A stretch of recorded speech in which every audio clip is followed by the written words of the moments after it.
Hello everyone, welcome to संख्या classes. भाई आज का टॉपिक हम आपके लिए लेके आए हैं फिर से टॉप 10 पीवाईक्यू की सीरीज का पार्ट फिफ्थ। भाई देखो, पीछे से आप समझ गए होगे ये है अशोक चक्र।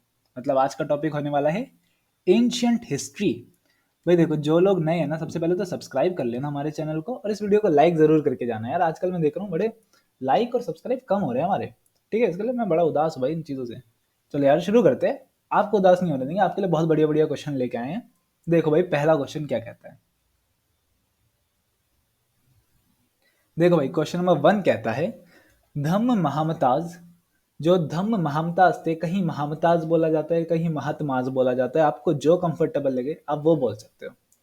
ये किसने अपॉइंट किए थे? कौन सा वो किंग था जिसने धम्म महामताज को अपॉइंट किया था? वो थे अशोका। आपको पता होगा। देखते हैं, चलो आपको जो पता होगा वो हम अगली स्लाइड में देखते हैं।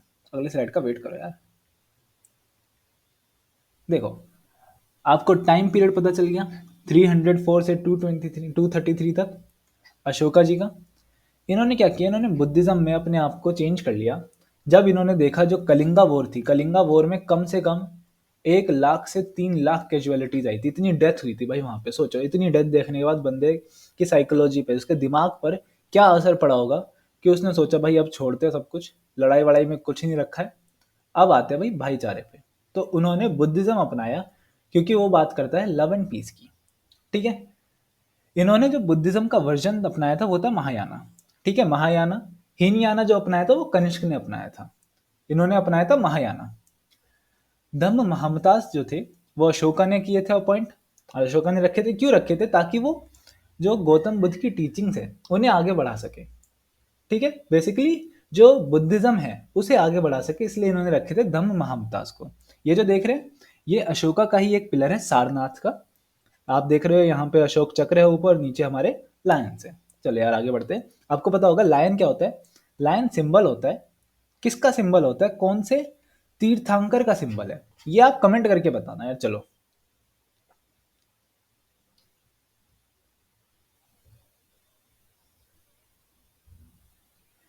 क्वेश्चन नंबर 2 कहता है नभी वर्ष एक पौराणिक नाम है, पौराणिक या ऐतिहासिक। कौन सी कंट्री का ऐतिहासिक नाम है नभी वर्ष? नभी वर्ष इंडिया का ही नाम है। किसका? इंडिया का ही नाम है भाई नभी वर्ष। एसएससी सीजीएल का क्वेश्चन है। अब देखो, इसके बारे में कुछ चीजें लेके आया हूं आपके लिए, टेंशन ना लो। देखो, ये कहता है जम्बुद्वीपा, नभी वर्षा और आर्यवर्ता, ये तीनों के तीनों ही किसके नाम है? पहले भाई इंडिया के नाम यही थे पहले, फिर चेंज होते गए, चेंज होते गए। आप भी देखते हो आजकल भी बहुत सारे हमारे इंडिया के नंबर ही बहुत सारे स्टेट्स के अंदर जो सिटीज हैं, सिटीज के नाम चेंज हो रहे हैं। आपने देखा इलाहाबाद का नाम चेंज करके प्रयागराज रख दिया। तो पहले इंडिया का नाम कुछ और था, इंद्रप्रस्थ, आप जानते होगे। इंद्रप्रस्थ से पहले कुछ और बुलाते थे, कुछ और बुलाते थे। तो नभी वर्षा भी एक टाइम पे था। भाई किंग नाभि कौन है?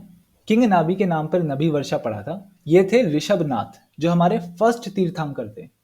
कौन? फर्स्ट तीर्थंकर इन जैनिज्म, उनके पापा। कौन? किंग नाभि, उन्हीं के नाम पे पड़ा था नभी वर्ष। जैसे आप पढ़ते होगे भारतवर्ष, भारतवर्ष की तरह ही था नभी वर्ष। ठीक है, चलो भाई आगे बढ़ते हैं। क्वेश्चन नंबर 3 कहता है who is the author of the oldest.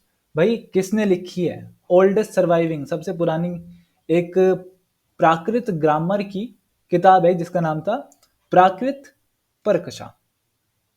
प्राकृत परकशा। ठीक है, प्रकाशा बोल दो, परकशा बोल दो। किसने लिखी है? ये लिखी है वारारुचि ने। किसने? वारारुचि ने। वारारुचि का नाम सब याद रखेंगे। अच्छा, मुझे कमेंट करके बताओ, हमने पिछले पीवाईक्यू में पढ़ा था कि शूद्रका ने कौन सी किताब लिखी है। भाई सभी कमेंट करके बताना शूद्रका ने कौन सी किताब लिखी है। और जिसको नहीं पता भाई, पिछली पीवाईक्यू जाके देखो, उसमें हमने सारी चीजें बता रखी हैं। DSSB का क्वेश्चन है। देखो भाई कितना बढ़िया क्वेश्चन पूछा इन्होंने। चीजें लेकिन हम लेके आएंगे आपके लिए, एडिशनल चीजें हम कभी नहीं छोड़ते। आपको हमारी चिंता ना हो, आप चाहे सब्सक्राइब और लाइक ना करो, लेकिन हम आपके लिए चीजें लेकर आते रहेंगे। देखो, प्राकृत प्रकाशा जो है ये डिफाइंस करता है, ये बताता है ओरिजिन ऑफ प्राकृत। मतलब बताते हैं कि भाई जो संस्कृत है वो कहाँ से ली गई है? संस्कृत प्राकृत से ली गई है।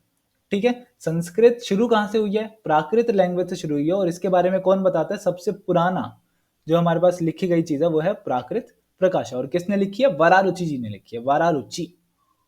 ये बोला जाता है कि गौतम बुद्ध के टाइम पे ना 2 लैंग्वेज बड़ी फेमस थी। कौन सी? प्राकृत और पाली। पाली बड़ी फेमस थी, ये नेपाल में बोली जाती थी पाली। तो इन्होंने क्या किया था, गौतम बुद्ध ने प्राकृत में ही अपनी टीचिंग दी है। ये बोले जाते हैं गौतम बुद्ध जब जाके अलग अलग जगह पे जाके टीचिंग देते थे तो उन्होंने कौन सी, प्राकृत में भी टीचिंग दी है। ठीक है भाई, चलो आगे बढ़ते हैं।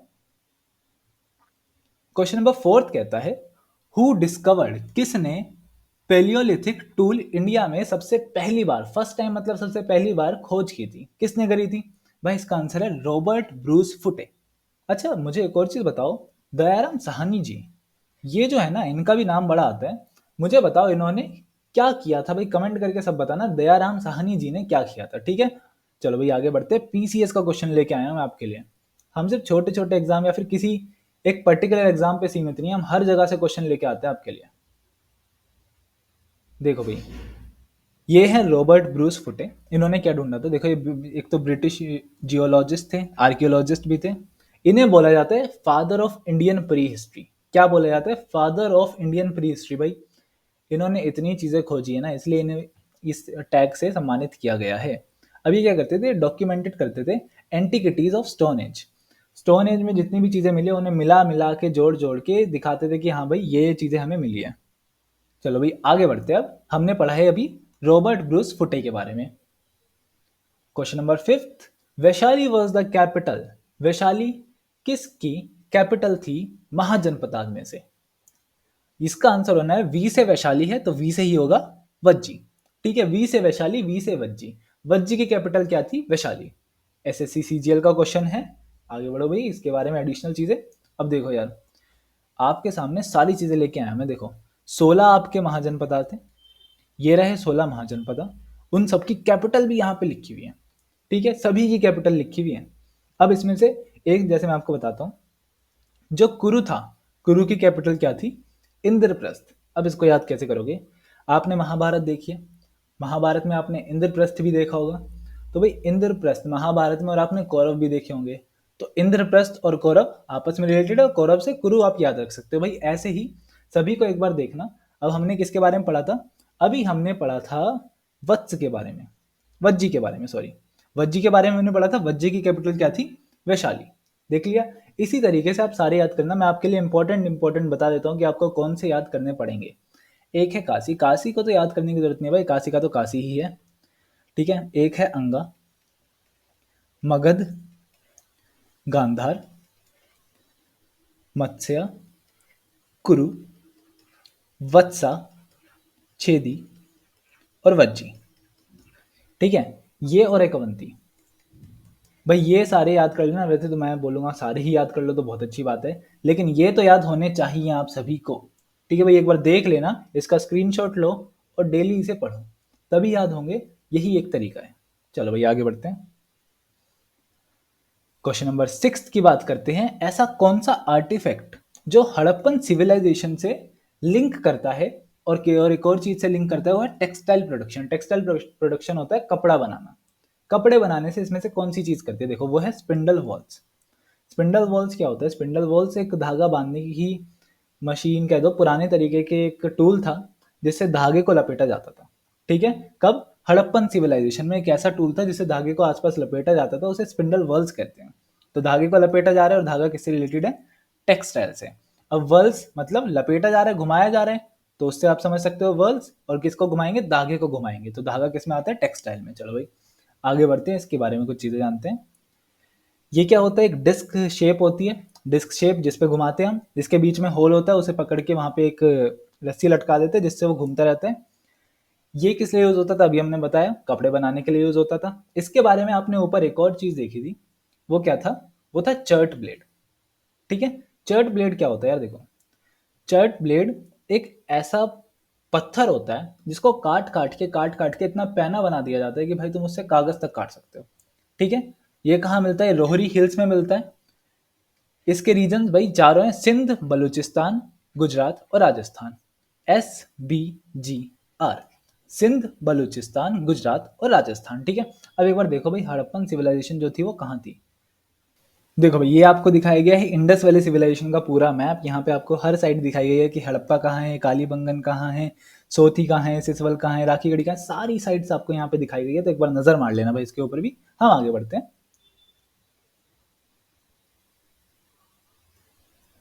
विच एंशियंट ग्रीक एक्सप्लोरर, कौन सा एंशियंट ग्रीक एक्सप्लोरर था जिसको माना जाता है कि सबसे पहले इंडिया का अकाउंट उसी ने दिया है, सबसे पहले इंडिया के बारे में उसी ने बताया, कौन था? इसका नाम है स्काइलेक्स। अच्छा बताओ यार, मेगास्थनीज ने क्या बताया है? ये भी सब कमेंट करके बताना। और एक और चीज बताना, अलेक्जेंडर को द ग्रेट क्यों बोला जाता है? अलेक्जेंडर को द ग्रेट क्यों बोला जाता है और मेगास्थनीज ने क्या बताया? ये दोनों चीजें आप कमेंट करके बताएंगे भाई सभी। एसएससी सीजीएल का ही क्वेश्चन है ये। आगे देखते हैं क्या है इसके बारे में हमारे पास। देखो, जो स्काईलेक्स था वो कहाँ का था? वो कैरिनेडा का था। जैसे कनाडा होता है ना, ऐसे कैरिनेडा मान लो। स्काईलेक्स कहाँ था? कैरिनेडा का था। किसने भेजा था? पर्शियन किंग डेरियस वन ने भेजा था इन्हें।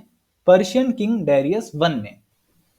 भाई 6th सेंचुरी की बात है, ऑलमोस्ट 515 एडी की बात कर रही है, ठीक है। इस टाइम पे पर्शियन किंग डेरियस ने स्काईलेक्स को भेजा था। किस लिए भेजा था? ताकि वो इंडस रिवर का कोर्स देख सके कि भाई पता करके आओ इंडस रिवर कहाँ कहाँ से जाती है, कहाँ कहाँ बहती है। उन्होंने बहते बहते कहाँ आ गए? वो बेचारे इंडिया पहुंच गए। कौन? स्काईलेक्स बाबा, जो कि थे कैरिनेडा से। क्वेश्चन नंबर 8, फर्स्ट तीर्थंकर कौन थे जेन्स के? भाई अभी हमने ऊपर जस्ट बात करी थी, जब हम किसके बारे में पढ़ रहे थे? हम नाभि वर्षा के बारे में पढ़ रहे थे। नाभि वर्षा पहला नेम था इंडिया का। क्या, कहां से पढ़ा था? ऋषभ देव के जो फादर थे, जो पापा जी थे, उनका नाम था नाभि, जो किंग नाभि थे। और ऋषभ देव ही हमारे क्या थे? फर्स्ट तीर्थंकर ऑफ जैन्स थे। ये भी क्वेश्चन कहाँ है? एसएससी सीजीएल का है भाई। देखो, कुछ कुछ मेन जैन्स के आपके तीर्थंकर लाए हूं आपके लिए, जो कि Rishabh Dev first, Ajitnath second, परशवनाथ 23rd और महावीर 24th। और सबके सिंबल भी थे, जैसे ऋषभ देव का बुल था, ठीक है। ऐसे ही अजीतनाथ का एलिफेंट था, परशवनाथ का स्नेक था, और भगवान महावीर जो थे आपके, उनका था लायन, ठीक है। चलिए यार आगे बढ़ते हैं। क्वेश्चन नंबर 9 कहता है, in which year did Harappan civilisation, कौन से साल में हड़प्पन सिविलाइजेशन सबसे पहली बार खोजी गई थी? भाई ये था साल 1921, ठीक है। 1921 में सबसे पहली बार खोजी गई थी क्या? हड़प्पन सिविलाइजेशन। एसएससी सीजीएल का क्वेश्चन है, चीजें जानते भाई कुछ इसके बारे में आपके लिए। बहुत बढ़िया चीज लेके आया मैं, देखो यार। सबसे पहली साइट थी जिसको खोजा गया था, जिसको एक्सकेवेट किया गया था। एक्सकेवेट मतलब खोदना। किसने किया था? एक टीम थी जिसे कौन लीड कर रहे थे? दयाराम साहनी। भाई ऊपर अभी हमने नाम पढ़ा था, आपको कमेंट करने के लिए भी बोला था भाई, दयाराम साहनी जी ने खोजा था इसे। और ये कहाँ है? पंजाब के प्रोविंस में है, ठीक है, पंजाब के प्रोविंस में है। अब देखो, मैंने सारी चीजें लिखी है, साइट कौन सी है और एक्सकेवेट मतलब खोदी किसने। दयाराम साहनी जी ने 1921 में, मोहनजोदाड़ो आर डी बनर्जी ने 1922 में। अब देखो ये जो दो है ना, ये तो मेन है ही, हड़प्पा और मोहनजोदाड़ो, इन दोनों से तो क्वेश्चन बनते ही बनते हैं, ठीक है। इसके अलावा जितने याद कर लो वो आपके लिए बोनस पॉइंट है। ये तो याद कर ही लेना, इसके अलावा जितने याद कर लो बोनस पॉइंट। भाई आगे बढ़ते हैं। आखिरी क्वेश्चन आपकी स्क्रीन पर ये रहा 7 करोड़ के लिए। कौन सा वेद है जो बताता है इंफॉर्मेशन किसके बारे में? भाई सबसे पुरानी वैदिक एज कल्चर के बारे में। सबसे पुराने वेद की बात कर रहे हैं। सबसे पुराना वेद एक ही है भाई हमारे पास, ऋग्वेद। सबसे पुराने की बात आए तो ऋग्वेद हो जाएगा इसका आंसर। अरे यार ये क्या है, सामवेद दो दो बार लिखा हुआ है भाई, यहाँ पे कर लो यजुर्वेद। 4 ही वेद पढ़े हमने, ऋग्वेद, सामवेद, यजुर्वेद और अथर्ववेद, ठीक है भाई। एसएससी सीजीएल का क्वेश्चन है और इसका हो जाएगा कि सबसे पुराने की बात कर रहे हैं तो ऋग्वेद। देखो भाई, ऋग्वेद के बारे में और चीजें जानते हैं। देखो भाई, ऋग्वेद क्या कहता है? ऋग्वेद बताता है आपको कि इसमें लिखी हुई है प्रेयर्स, किसके लिए? वैदिक गॉड्स के लिए। जितने भी हमारे पुराने भगवान होते थे उनके लिए प्रेयर्स लिखी हुई है। कुछ हाइम्स लिखी हुई है, मंत्र लिखे हुए हैं, कुछ पोयम्स लिखी हुई है, कुछ ऐसे देख सकते हो आप, ऐसे बहुत सारे टेक्स्ट लिखे हुए हैं जो उसमें पाए गए हैं। अच्छा, टॉपिक्स होते हैं इसमें कुछ कुछ, जैसे आप देखते हो आपका सब्जेक्ट होता है, सब्जेक्ट के अंदर कुछ टॉपिक्स होते हैं, कुछ चैप्टर्स के अंदर टॉपिक्स होते हैं। तो इसके भी कुछ टॉपिक थे। क्या? पहली चीज है इसके बारे में डाइटीज, जो आपके भगवान है। दूसरी चीज जो है इसमें वो है ओरिजिन ऑफ द वर्ल्ड, कि भाई संसार की शुरुआत कहाँ से हुई है। तीसरी चीज बताई गई है कि भाई अच्छा जीवन कैसे जिया जाए, living a good life. Rituals के बारे में बताया गया है आपके, शादी और डेथ के बारे में बताया गया है, सोसाइटल इश्यूज के बारे में बताया गया है, और कास्ट ओरिजिन के बारे में भी बताया गया है, ठीक है भाई। चारों वेदों के नाम याद करेंगे भाई फिर से, क्या है? ऋग्वेद, सामवेद, अथर्ववेद और यजुर्वेद, ठीक है भाई। ये चारों आपके वेद थे। सबसे पुराना था ऋग्वेद, जो हमारे क्वेश्चन नंबर 10 का आंसर भी था। चलो भाई, आज की क्लास को यहीं पे खत्म करते हैं, ठीक है। तो यार देखो, एक तो भाई आप लोग ना लाइक नहीं करते इस वीडियो को, और सब्सक्राइब तो बिल्कुल नहीं करके जा रहे हो। तो भाई मैं तो हूँ बड़ा उदास। ठीक है, तो भाई आज के लिए फिलहाल इतना ही। आपकी तरह भाई मैं भी मायूस हूँ, लेकिन उम्मीद पर दुनिया कायम है। दिल दुखा है लेकिन टूटा तो नहीं है, उम्मीद का दामन छूटा तो नहीं है। तो भैया सभी को थैंक यू और आपका दिन मंगलमय हो।